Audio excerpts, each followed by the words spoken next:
Beri nama pedang ini Naga Puspa. Selamatkan dia. Jangan sampai jatuh ke tangan pendekar berwatak jahat.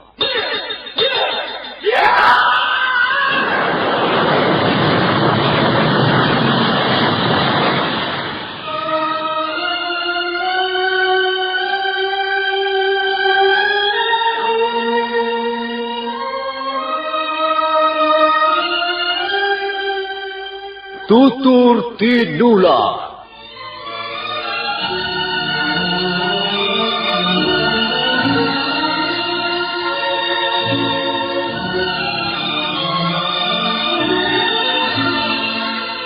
Sebuah sandiwara radio serial, produksi Sanggar Cerita dan Teater Sanggar Prativi. Sebuah kisah dengan latar belakang sejarah runtuhnya Singasari dan berdirinya Kerajaan Majapahit.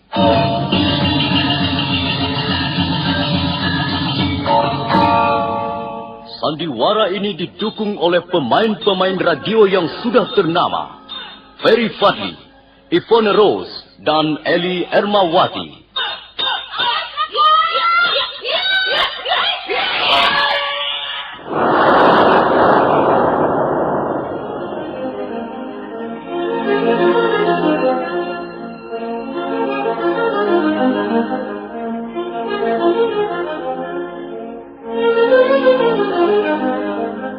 Naskah disusun dan diolah oleh S. Tijab. Hiasan musik dan sutradara C. Ispriyonoka. Kali ini mengetengahkan episode ke-8 dengan judul Angkara Murka Merajalela.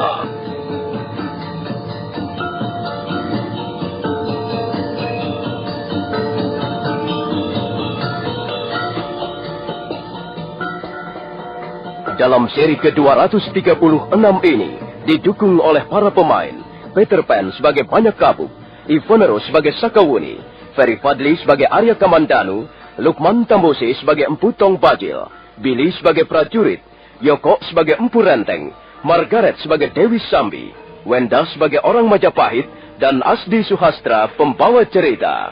Selamat Sang Ramawijaya. Nampaknya mereka sangat menghormati beliau, Ayah. Mereka menghormati beliau karena mereka tahu persis siapa beliau. Gusti Dia Sang Ramawijaya ibarat sebuah obor perjuangan yang menerangi ruangan-ruangan gelap di dalam hati manusia. Selama ini kita tahu bahwa rakyat dalam keadaan tertindas dan tertekan. Pemerintah Kediri telah merampas apa yang menjadi hak milik mereka. Karena itu, mereka tidak mampu tumbuh sebagai sebuah pribadi yang utuh. Hati dan pikiran mereka yang gelap membuat semangat mereka menjadi pudar. Kegairahan hidup menjadi lenyap. Mereka bukan hanya menjadi orang-orang menderita, tapi juga menjadi orang-orang miskin.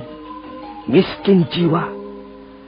Tapi kau bisa melihat sekarang dengan mata kepalamu sendiri. Bagaimana kehidupan warga Pedukuhan Majapahit? Saya lihat mereka bekerja dengan penuh semangat, Ayah. Sepertinya mereka tidak gentar menghadapi bahaya ataupun tantangan. Itulah Sakawuni. Orang boleh saja tidak mempunyai harta benda. Tapi kalau orang sudah tidak mempunyai cita-cita, tidak memiliki daya hidup, tidak memiliki api semangat, tidak mempunyai kiblat perjuangan, tidak mempunyai harapan-harapan untuk masa depannya, maka dia bisa dikatakan orang yang paling miskin di dunia. Dan sebuah negara yang sebagian besar rakyatnya hidup dalam keadaan seperti itu, cepat atau lambat, negara itu pasti akan runtuh. Apakah hal seperti itu akan dialami pemerintah Kediri, Ayah? Hal seperti itu sudah dialami oleh negara-negara di tanah Jawa ini sebelum Kediri. Mulai dari Kerajaan Mataram pertama, kemudian Kerajaan Sailendra, sampai ke Mataram Tunggal. Selanjutnya Kerajaan Medang, Jenggala, Singasari, Kahuripan, dan Panjalu. Semua kerajaan itu dulunya tidak pernah ada, kemudian ada. dan menjadi besar karena rakyatnya. Dan akhirnya menjadi runtuh dan lenyap juga karena rakyatnya sendiri. Nah, Sakawuni, apa yang baru saja aku katakan tadi hanya sekedar untuk pengetahuan saja. Iya, Ayah. Oh iya, Ayah. Apakah Ayah tidak ingin menemui Ibu? Suatu saat nanti, ayahmu pasti akan menemui ibumu. Kapan ya? Kapan? Ayah belum bisa mengatakan kapan.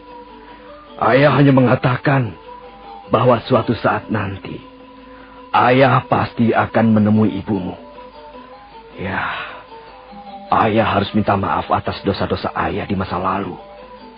Mudah-mudahan saja ibumu mau memaafkan dosa-dosa ayahmu. Sekarang Ibu tidak tinggal di desa Tanibala ya? Oh ya? Ibu tinggal di puncak bukit Panapihan.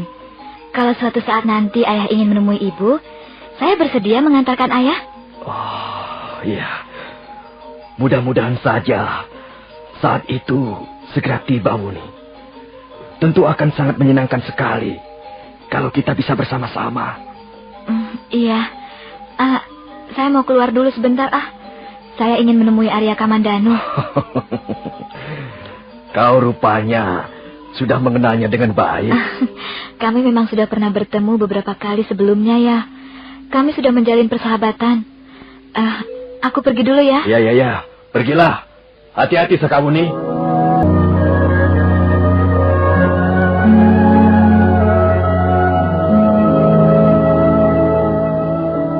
Sakawuni melangkah ke kandang kuda yang terletak di halaman belakang. Dan sebentar kemudian, dia sudah berkuda meninggalkan rumah kediaman Banyak Kabuk. Dia tahu, untuk sementara Arya Kamandanu tinggal bersama Ranggalawe. Sakawuni agak kecewa begitu tahu bahwa Arya Kamandanu tidak ada. Menurut salah seorang abdi Ranggalawe, Arya Kamandanu sejak pagi-pagi sekali sudah pergi ke hutan untuk mencari kayu. Sakawuni segera memacu kudanya, meninggalkan rumah kediaman Ranggalawe. Ya.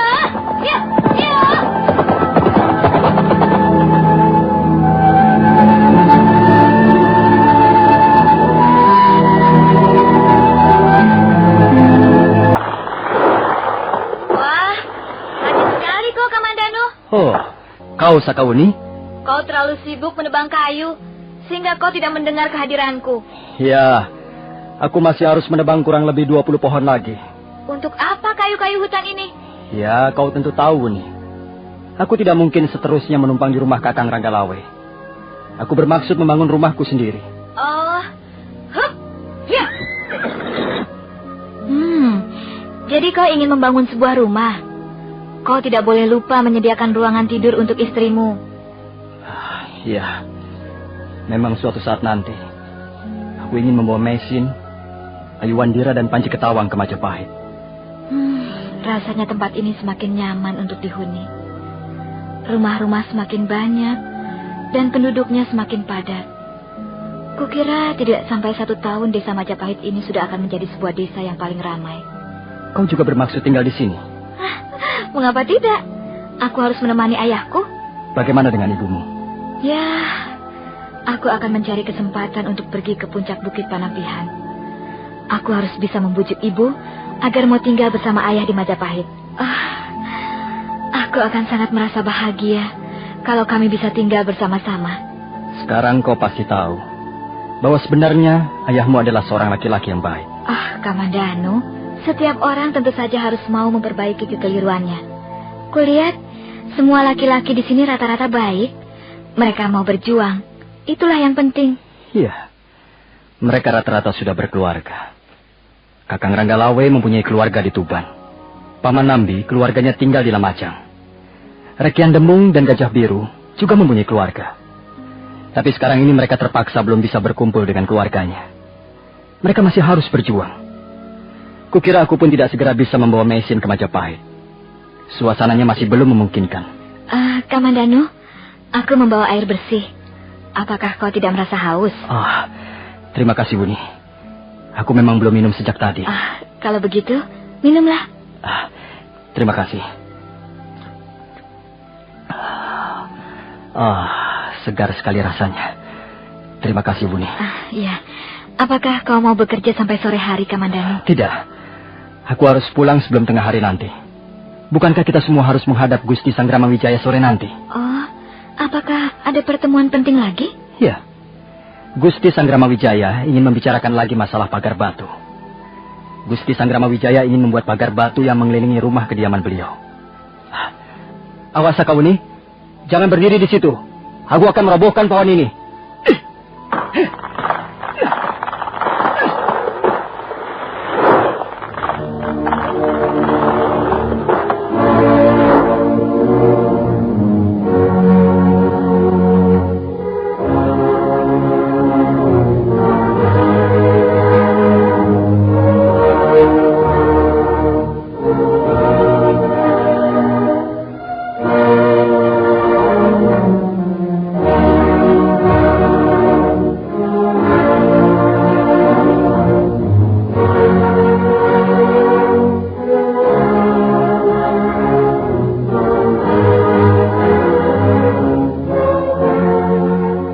Pagi kembali mekar.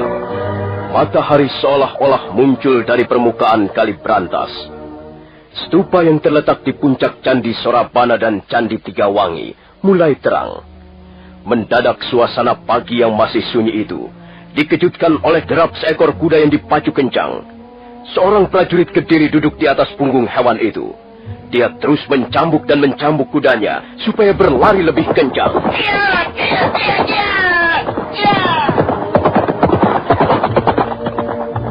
Kuda itu terus berlari bagaikan diuber setan kesiangan. Candi Sorabana segera tertinggal jauh di belakangnya. Prajurit Kediri itu tidak berhenti di desa Pakauli. Justru setelah melewati desa Pakauli, prajurit Kediri itu semakin memacu kudanya ke arah timur. Bulatnya kelapa, rasanya rasa sakit di kepala. Itu sakit kepala. Bapak-bapak, ibu-ibu, man mau sia bingung, lamin pening otak, sakit isit, nyeri pangotot ke sendi, atau nyeri pangwaktu haid, inom bae. Puyer obat sakit kepala cap siolas. Lamin putra putri sia sakit panas, puyer cap siolas bau saturin panas. Jadi, lamin pening otak garusia, inom. Puyer obat sakit kepala cap siolas. Puyer obat sakit kepala cap 19. Puyer obat sakit kepala cap 19. Produksi PT Irawan Jaya Agung Surabaya. Baca aturan pakai. Jika sakit berlanjut, hubungi dokter.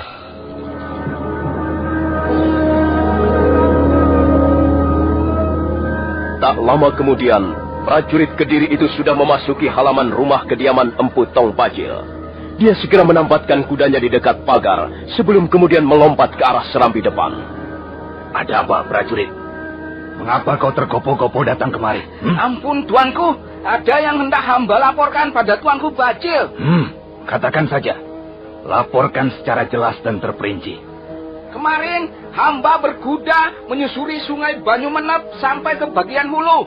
Kemudian secara tidak sengaja, hamba melihat ada orang-orang Majapahit, tuan. Sungai Banyumenep memang dekat dengan wilayah desa Majapahit. Kau harus memberikan laporan yang penting, prajurit. Jangan hanya sekedar melapor saja. Apa anehnya kau melihat orang-orang Majapahit di Sungai Banyumenep? Sebentar, Sambi.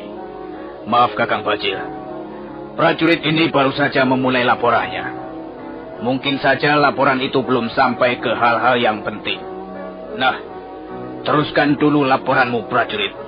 Biar kami semua akan mendengarkan. Baik, tuanku Renteng. Semula, hamba juga tidak menaruh minat terhadap mereka, orang-orang Majapahit itu. Tapi kemudian, hamba menjadi curiga, tuanku. Apa yang mereka lakukan di Sungai Banyumenep? Mereka tengah sibuk memunguti batu-batu kali, tuanku Bajil. Batu kali? Untuk apa mereka memunguti batu-batu kali itu? Hamba juga tidak tahu, tuanku Dewi Sambi. Hamba hanya melihat mereka dari seberang.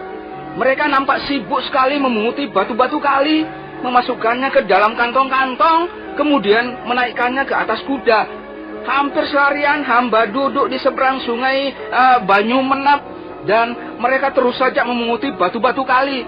Mungkin jumlahnya sudah ribuan batu kali mereka angkut, entah kemana, tuanku. Kalau begitu mencurigakan juga apa yang mereka lakukan di Sungai Banyumenep. Bagaimana pendapatmu, Adi Renteng? Iya, kita memang belum bisa memastikan apa yang mereka lakukan, Kakang Bajil. Kalau kita ingin kepastiannya, kita datang saja ke Sungai Banyumenep. Kita tanyakan langsung pada mereka, apa yang akan mereka lakukan dengan memungut batu-batu kali itu. Iya, benar, Sambi. Apakah tidak ada lagi yang perlu kau laporkan, prajurit? Tidak, Tuanku Bajil. Laporan hamba sudah cukup. Mudah-mudahan laporan hamba tidak mengecewakan tuan-tuan sekalian. Kalau begitu pergilah. Kami akan membicarakan soal itu. Baik, Tuanku. Prajurit Kediri itu segera melangkah pergi meninggalkan serambi depan rumah kediaman Empu Tong Bajil. Empu Tong Bajil nampak berpikir keras. Dia mencoba untuk menebak apa kira-kira yang telah dilakukan orang-orang Majapahit dengan mengumpulkan batu-batu kali. Nah, sekarang begini saja. Kita memang harus melihat langsung ke Banyumenep. Tapi kukira kau tidak bisa ikut serta, Sambi. Kau ketugaskan menjaga Jasun Wungkal ini. Biar aku dan Kakang Renteng yang akan melihat ke Banyumenep. Kalau memang kau menganggap begitu lebih baik, aku ikut saja, Kakang Bajil. Bagaimana, Adi Renteng? Kita berangkat sekarang? Apakah Kakang Bajil bermaksud membawa pasukan? Oh, tidak. Tidak usah. Kita Pergi pergi Banyumenep. benar. Apa yang dilaporkan prajurit itu, Adi Renteng? Lihat, orang-orang itu masih sibuk memunguti batu kali. Oh iya. Apa yang akan mereka lakukan dengan batu-batu kali itu, Kakang? Ayo, kita temui mereka, Adi Renteng. Kita tanya pada mereka. Kemari! Kemari kau! Ya, kau! Ada apa, Tuan? Apa yang kalian lakukan di sini? Kami sedang memunguti batu-batu kali, Tuan. Untuk apa batu-batu kali itu kalian pungut? Tidak untuk apa-apa, Tuan. Kalian orang-orang Majapahit, bukan? Iya, Tuan. Benar. Kami orang-orang dari desa Majapahit. Nah, kau harus memberi keterangan yang benar padaku. Aku hanya ingin tahu, untuk apa kalian mengumpulkan batu-batu kali sebanyak ini? Kalian ingin membuat istana baru? Kalian disuruh Sanggrama Wijaya mendirikan istana baru di Pedukuhan Majapahit? Tidak, Tuan. Tidak. Awas, kalau kau berani berdusta, aku akan bertindak kejam. Aku tidak segan-segan membunuh kalian semuanya.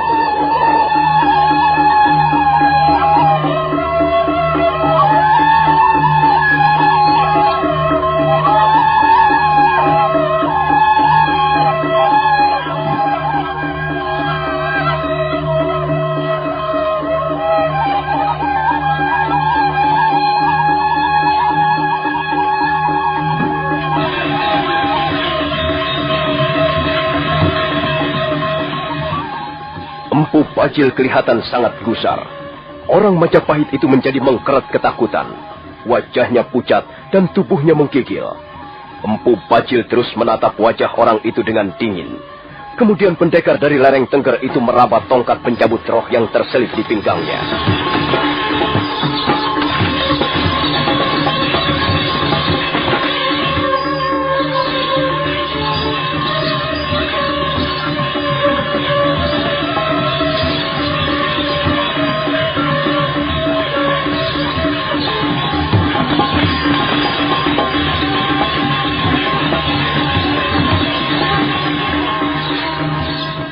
Nah, bagaimanakah kisah selanjutnya?